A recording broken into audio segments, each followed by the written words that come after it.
오늘 성경 말씀은 구약 성경 사무엘상 23장입니다. 사무엘상 23장 전체가 다 본문인데 1절과 2절만 제가 봉독하도록 하겠습니다. 사무엘상 23장 1절과 2절입니다. 사람들이 다윗에게 전하여 이르되 보소서 블레셋 사람이 그 일날을 쳐서 그 타작 마당을 탈취하더이다 하니 이에 다윗이 여호와께 묻자와 이르되 내가 가서 이 블레셋 사람들을 치리이까 여호와께서 다윗에게 이르시되 가서 블레셋 사람들을 치고 그 일날을 구원하라 하시니. 아멘. 오늘 본문은 사울과 다윗의 이야기입니다. 또 이 둘의 신앙 이야기이기도 합니다. 사람들이 가끔 오해하시는데 다윗은 신앙이고 사울은 불신앙이라 말하는데 사울도 이스라엘의 왕입니다. 사울도 하나님을 알고 그도 신앙인입니다. 신앙이냐 아니냐가 관건이 아니라 둘 다 신앙인인데 어떤 신앙인이냐가 차이점이라고 말할 수 있습니다. 사울은 이스라엘 왕이었음에도 불구하고 하나님께 버림받았고 다윗은 또 하나님께서 이스라엘 왕이 된 사람, 둘 다 이스라엘 왕이니까. 그런데 이제 특이하게도 사울이 왕으로 있을 당시에 하나님께서 다윗을 왕으로 만드셨죠. 낙점하셨잖아요. 이게 조금 특이합니다. 그러니까 보통은 왕이 죽으면 그 다음에 다음 왕을 세우는데 사울과 다윗은 부자 관계도 아님에도 불구하고 사울이 버젓이 살아서 왕성하게 활동하는 시기에 하나님께서 다윗을 왕으로 또 낙점을 하셨어요. 기름까지 다 부으셨어요. 그러니까 왕관을 받는 시기야 사울이 죽고 나서 하지만 이미 다윗이 왕이 된다는 사실은 웬만한 사람들은 다 알고 있었어요. 이것은 사울이 하나님 앞에 밉보였다는 얘기, 사울이 하나님께 버림받았다라는 것을 우리에게 보여주고 있거든요. 도대체 사울이 어떻게 해서 버림받았나요? 굵직한 사건은 우리가 알고 있습니다. 이 15장에 나오는 아말렉과의 전투 사건이겠죠. 아말렉과 전투할 때 하나님께서 아말렉을 다 진멸하라고 말씀하셨는데 사울이 좀 좋은 것은 이렇게 따로 빼놨었거든요. 그것 때문에 순종이 제사보다 낫고 듣는 것이 양의 기름보다 낫다. 네가 아무리 그 뺏은 것으로 나에게 재물을 바치려고 했다 한들 내 말 듣는 것보다 그게 더 중요하진 않다 라고 이렇게 말씀하시면서 네가 하나님을 버렸으니까 하나님도 너를 버렸다. 이것이 사무엘상 15장의 사건이거든요. 그렇다고 해서 하나님께서 바로 또 사울을 어떻게 안 하십니다. 28장까지 계속 사울은 왕이고 다윗은 또 사울을 신하했다가 쫓겨다녔다가 이런 이야기가 계속 이어지고 있습니다. 오늘 저희 본문이 23장이거든요. 23장에는 별로 굵직한 사건이 나오지 않아요. 28장에 가면 길보아 사건이 나타나니까 그때는 조금 이제 또 굵직한 사건이 나타나는데 오늘 그 사이까지 그러니까 15장 이후에 사실은 뭐 23장, 22장, 24장, 25장 이렇게 쭉 이어진 이 과정은 그냥 평상시 일상적인 내용입니다. 일상이라는 것이 사울은 다윗을 쫓고 다윗은 사울을 도망다니고 뭐 이런 이야기들입니다. 이 둘 사이의 갈등과 사울이 갑으로 있으면서 다윗을 제거하려고 하고 다윗은 그것을 피해 다니는 것이 이 몇 년 동안은 그 둘의 일상이었어요. 둘 다 신앙인이라 그랬죠. 둘 다 하나님 압니다. 둘 다 이스라엘 왕이. 그런데 어떻게 보면 똑같다고 비슷하다고 말할 수 있는 그들이 공통점도 있지만 한 사람은 쫓는 자고 한 사람은 쫓기는 자로 이 시기들을 지나고 있는 그냥 평범한 별로 특별하지 않은 그런 일상 중에 한 장면이 23장입니다. 왜 23장을 우리가 살펴보아야 되냐면 이들이 굵직한 사건 앞에서 어떻게 했는지가 드러나는 것이 아니라 평상시 이들의 신앙이 어떤 특징이 있는지가 23장에 드러나 있기 때문에 그렇습니다. 다른 말로 바꾸면 우리가 문제가 생기고 하나님 도우심 필요할 때 하나님의 도우심을 받는 사람의 평상시 모습은 어떠하고 문제가 생겨서 하나님의 도우심이 필요할 때 하나님의 도우심을 받지 못하는 신자의 평상시 모습은 어떠한지를 볼 수 있기 때문에 23장을 살피는 것입니다. 전체를 매저 다 살필 수는 없고 중요한 구절 몇 가지만 살피겠습니다. 먼저 23장의 배경을 조금 알아야 되겠죠. 다윗이 사울에게 쫓기는 상황이라는 것은 아는데 바로 앞장에 보면 다윗이 사울에게 쫓겨서 여기 있다간 죽겠다 싶어서 블레셋 땅으로 넘어갑니다. 가드 왕 아기스에게로. 그런데 딱 갔더니 아기스는 그를 조금 별로 대수롭지 않게 봤는데 옆에 있는 신하들이 저 사람 다윗입니다. 모르십니까 다윗? 이때까지 블레셋 군대를 얼마나 많이 죽였는데 이 말을 하니까 다윗 생각이 여기서 더 빨리 죽겠구나 싶어서 앞에서 침을 흘리면서 막 기둥에 긁적이면서 미친 채 하죠. 그리고 쫓겨서 그다음 갈 데가 없었습니다. 이스라엘로 들어가면 사울에게 죽겠고 여기 있다가는 뭐 신하들이 어떻게 말해서 들통나겠죠. 그래서 이스라엘하고 블레셋 사이에 어중간한 위치에 자리를 잡습니다. 아둘람이라고 하는 것이죠. 네. 아둘람이 지금 현재 아둘람 굴이 실제 그때 굴인지 아닌지는 모르겠습니다. 그쪽에 약 몇백 명을 수용할 수 있는 동굴이 발견돼서 그곳이라 말하는데 맞다면 밖에서는 보이지도 않는 그 골짜기 안에 있습니다. 이것이 본문 앞에까지 배경 이야기고 이제 1절이 되면 근데 다윗의 사람들이 다윗에게 와서 하는 말이 블레셋 사람들이 그일라를 침략했다. 그일라를 침략해서 포도 그러니까 그 추수하는 타작 마당을 침략했다. 약탈이잖아요, 이건. 추수 다 끝내고 이제 막 곡식을 말리고 이렇게 하는데 거기를 침략해서 이걸 빼앗아 가는. 근데 빼앗아 가지도 않고 거기 머물면서 약탈한 물건으로 막 이렇게 막 마시고 즐기고 하는 이런 상황에 있다는 것을 보고합니다. 그일라는 아둘람에서 약간 5km 정도 떨어 있고 이게 애매하죠. 그때는 딱 국경이 정해져 있지 않았으니까. 그래도 아둘람은 블레셋의 영향을 받고 있는 곳이라면 5km 차인데 5km 여기서 밖에 나가는 것도 안 되잖아요. 그 정도 차인데 그일라는 유다의 지배를 받고 있는 곳이었거든요.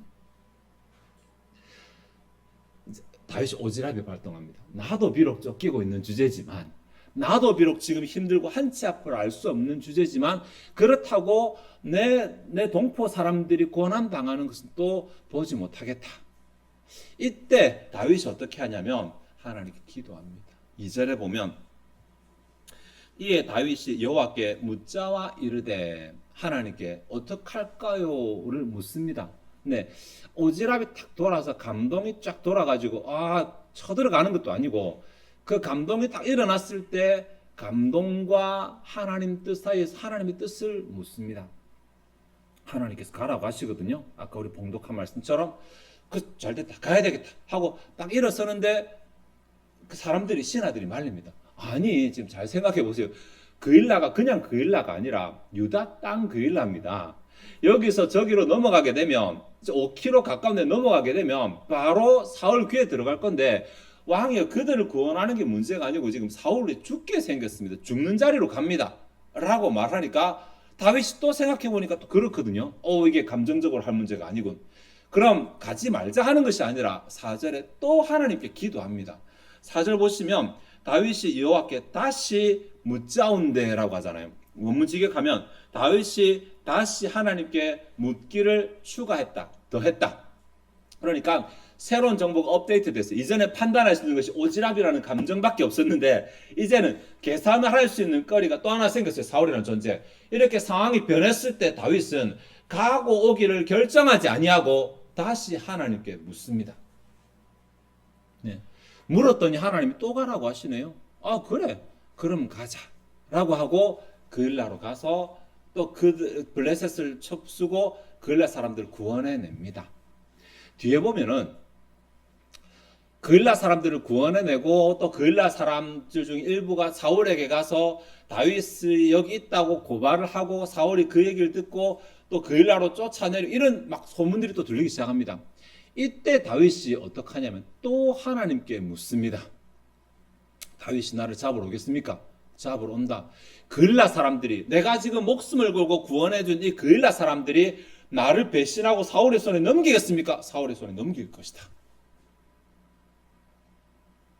예. 그래서 다윗은 그 자리를 피하게 됩니다.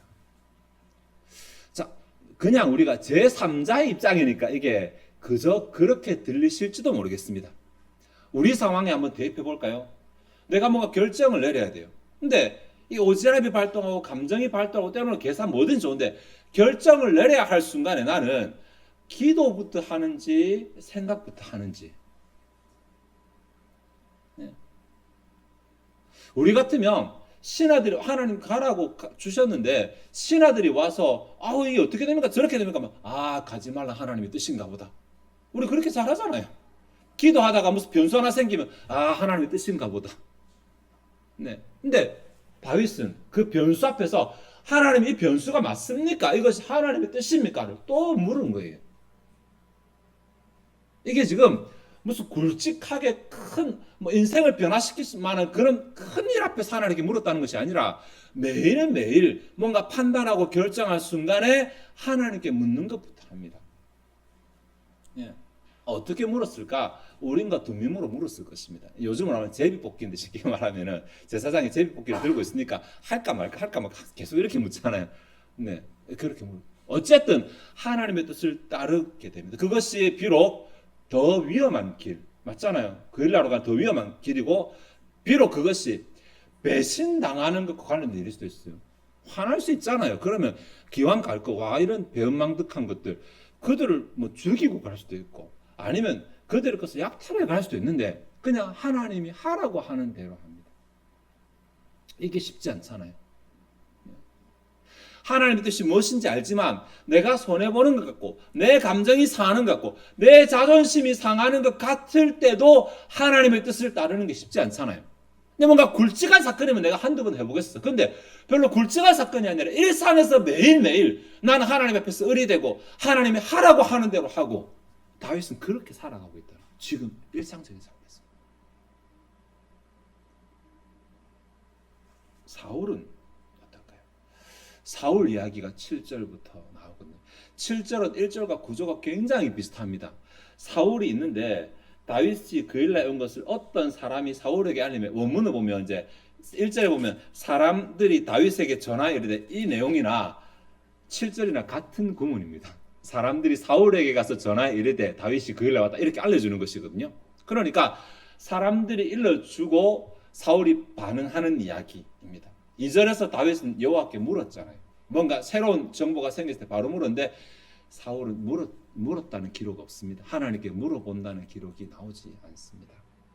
근데 얘기를 진행하기 전에 잠깐 멈춰서 이게 조금 이 당시 실제로 왕은 아직까지 사울이거든요. 근데 자기 나라 그일라 자기 촌락이 블레셋의 침략을 받았다는 것은 별로 이슈가 안 됩니다. 그죠?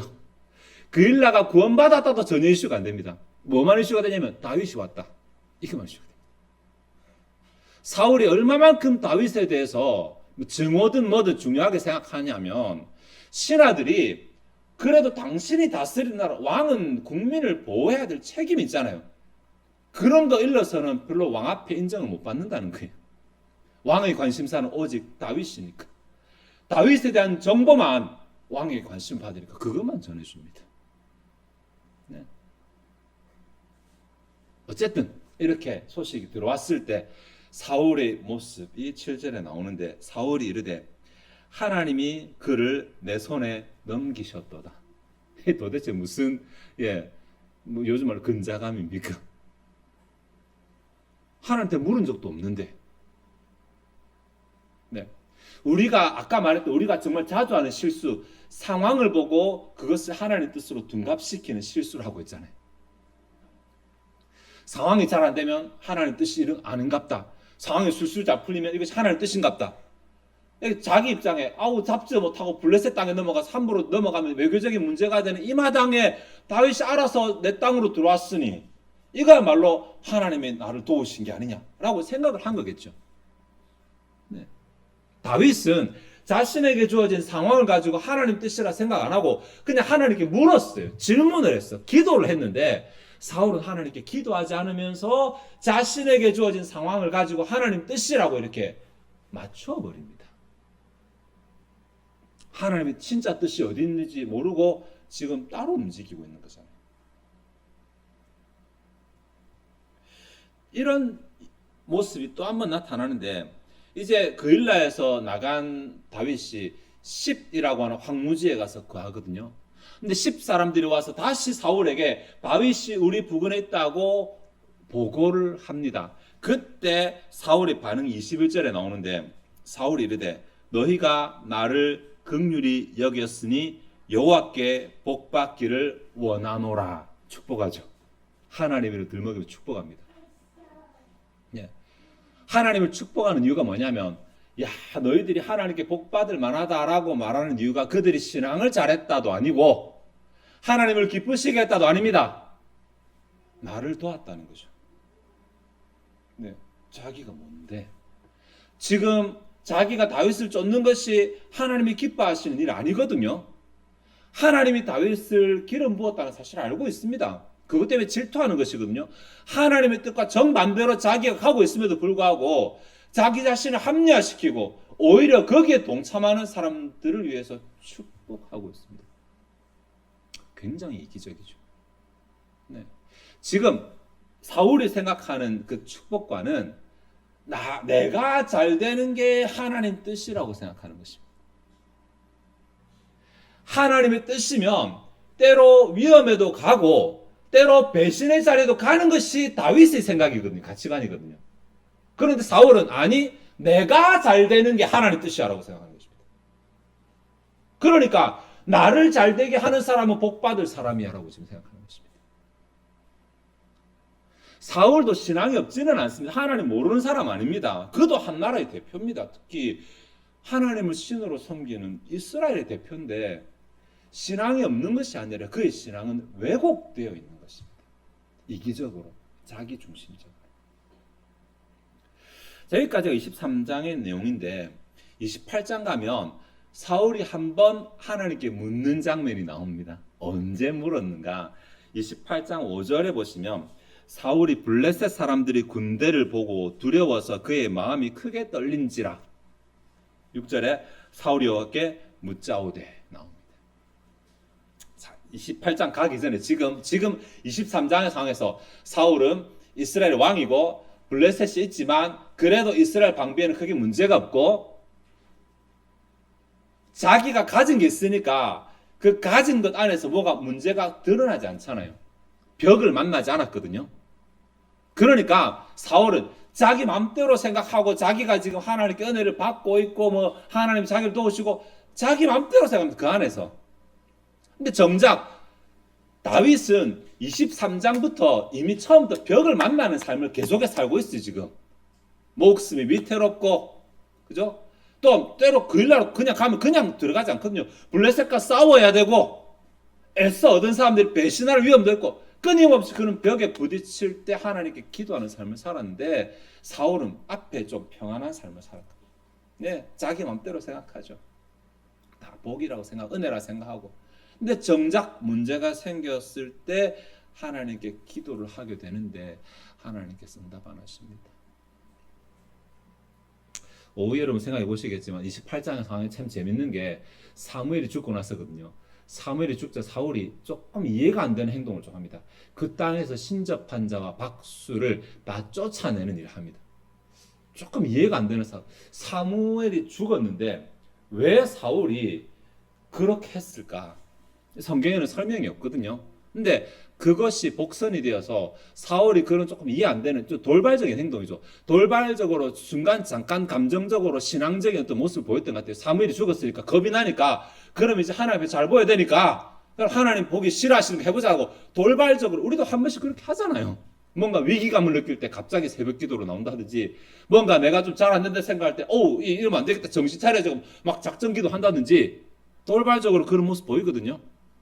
그런데 이때까지 평상시 그가 하나님을 찾지 아니하고 자기 마음대로 살아가고 이기적으로 살아가고 이런 모습이 가득 차 있는데 그런 돌발적인 행동이 그에게 별로 영향을 미치지 못합니다. 블레셋이 쳐들어왔을 때 너무 겁이 났어요. 진짜 사무엘도 없잖아요. 이제. 네. 너무 겁이 나니까 하나님께 기도했지만 하나님 6절에 보면 꿈으로도 우림으로도 선제자로도 그에게 대답하지 아니하시니라. 네. 이게 사람들이 이제 뭐나 편하고 웬만하면 다 되니까 이걸 하나님의 은혜로 둔갑시킬 수는 있거든요. 하나님이 나를 도우신다. 하나님 내 삶을 채우신다. 근데 진짜 하나님 은혜는 안 되는 곳에서 되게 하는 게 은혜잖아요. 물론 되게 하는 삶을 살아가게 하시 은혜지만, 네. 근데 앞에 그냥 그 안 해도 예를 들어 기도 안 해도 되는 상황에서 내가 기도했더니 하나님 들으셨다 이렇게 말하는 거하고 기도 아니면 안 되는 상황인데 기도했더니 들으신 거하고 다르잖아요. 이게 네. 실제로 사울이 그 상황 왔어요. 하나님 응답 안 하시는 거예요. 하나님이 사실은 이때 지금 응답 안 하시는 게 아니라 앞에도 하나님은 그에게 등을 돌려 계셨어요. 15장 이후로 하나님은 쭉 등 돌리고 계셨어요. 사울이 그걸 깨닫지 못했을 뿐이지. 자기 마음대로, 자기 나름대로, 자기 중심으로 해석을 해서 하나님이 나를 도우시고 하나님이 하나님 네게 복 주시고 이렇게 자기 혼자 그냥 했을 뿐이에요. 근데 문제가 드러나게 되었죠. 이때 사울이 그의 신하들에게 이르되 나를 위하여 신접한 여인을 찾으라. 7절. 네. 여기서 결정적으로 사울의 신앙관이 드러납니다. 그가 하나님을 모르진 않아요. 근데 그에게 하나님은 내게 복 안 주시면 버릴 수 있는 신이에요. 내 필요를 안 채워주시면 나 등 돌릴 수 있는 신밖에 안 돼.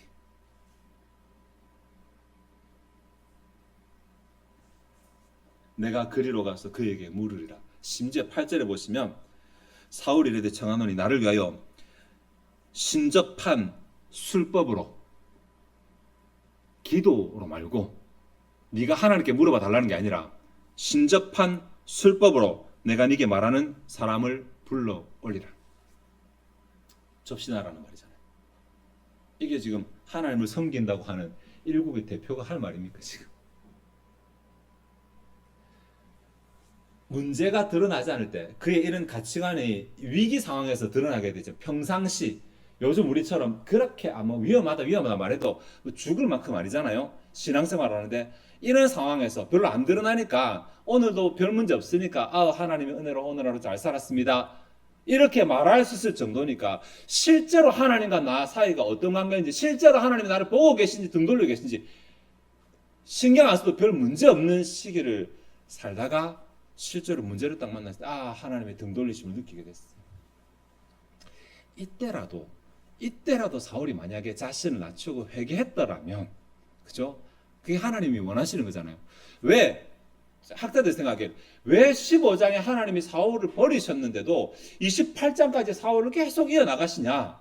그거 사울에 대한 마지막 배려 아닐까? 회개할 수 있는 기회를 주신 게 아닐까? 어떻게 추측하냐면 요나단은 알고 있습니다. 요나단은 사울이 쭉 잘 다스리다가 사울이 죽으면 그 다음 네가 왕이 된다는 것을 아버지도 알고 나도 알고 다 안다고 말하거든요.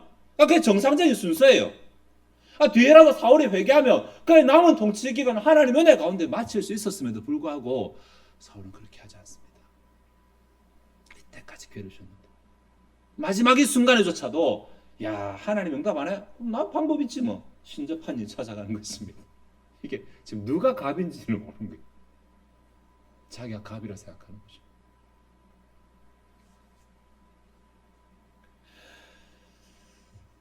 말씀을 좀 정리해야 되겠는데 오늘 우리는 23장을 살피자. 이제 28장 저 뒤에 얘기니까 저런 굵직한 사건이 일어났을 때 그 사람의 신앙이 어떤지가 드러납니다. 근데 그 신앙은 평상시의 삶이 바탕이 되어서 드러나는 것입니다.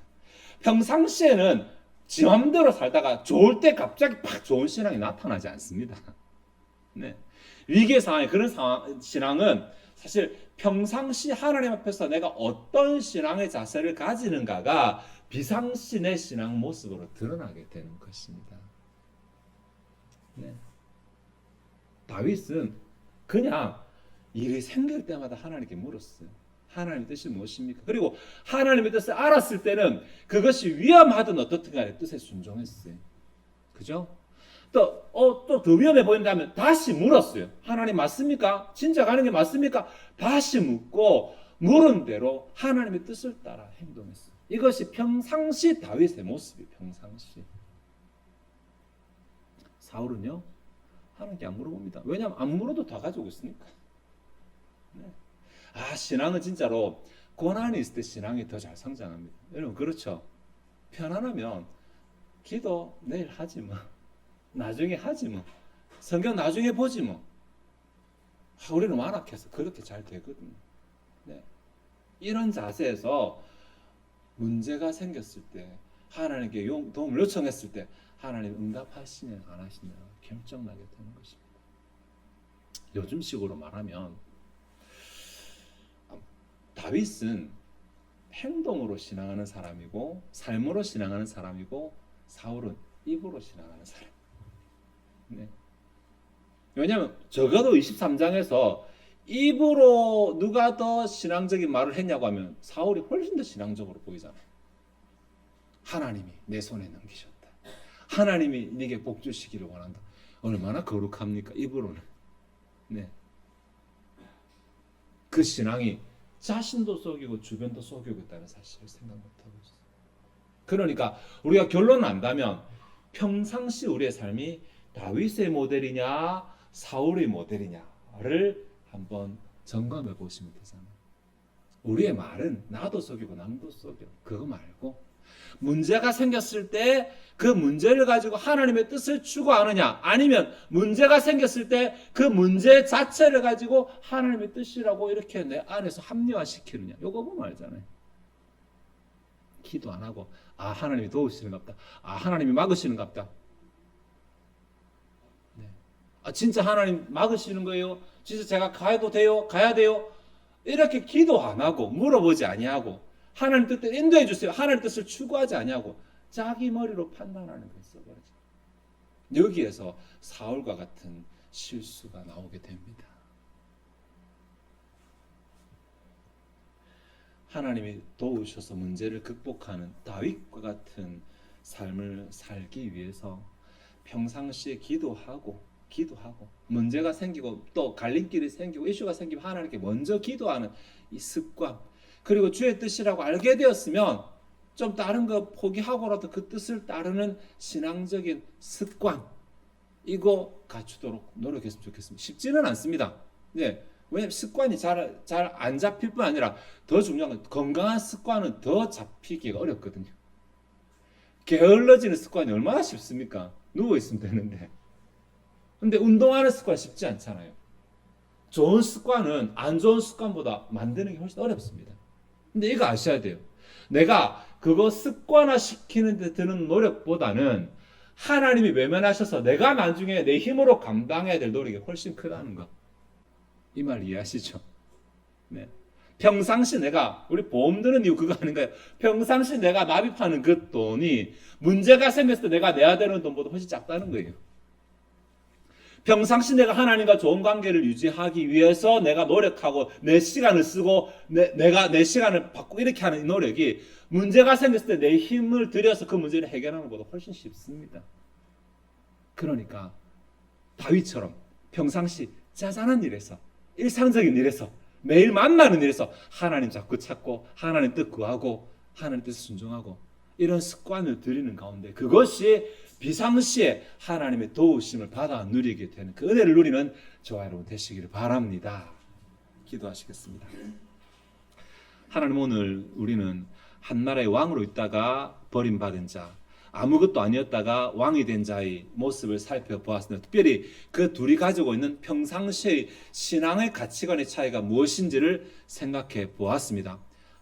큰 문제가 생겼을 때 와서 기도하고 어떻게 하는 것이 아니라 평상시부터 문제가 생길 때마다 일상에서 하나님을 찾고 하나님의 뜻을 추구하는 다윗이 결국은 쭉 그 신앙을 지켜나갔을 때에 큰일에서도 하나님의 도우심과 은혜를 구하는 것을 보게 되고, 평상시 쉬운 일에서는 하나님을 무시하고 자기 마음대로 살면서 생각으로만 뜻으로만 하나님의 은혜라고 그렇게 합리화시키던 사울은 문제가 생겼을 때 정작 하나님의 도우심을 받지 못하고 버림받은 채로 끝나게 되는 것을 보게 되었습니다. 이 둘의 모습이 우리에게 신앙적인 모델의 우리에게 신앙적인 삶의 본을 보여주는 것을 알게 하시고, 우리의 신앙이 이 둘 중에 어느 것을 따라 사는 것이 좋은지를 생각하게 하시고 따를 수 있게 해 주옵소서. 지금이라고 하나님 다르게 일하시지 않는 줄 압니다. 지금도 동일하게 역사하시는 줄 아오니 우리에게 주어진 좋은 본을 따라서 평상시 작은 일에도 하나님을 찾고 기도하고 뜻을 구하고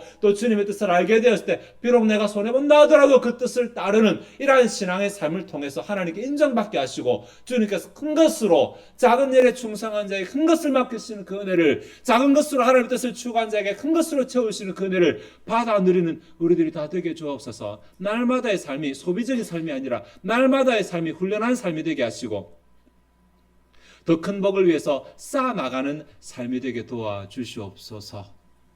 이 시간 주 앞에 준비된 예물을 드리고자 합니다. 우리의 마음이 즐거이 하나님을 헌신하게 하옵소서. 감사드리며 예수 그리스도의 이름으로 기도하옵나이다. 아멘.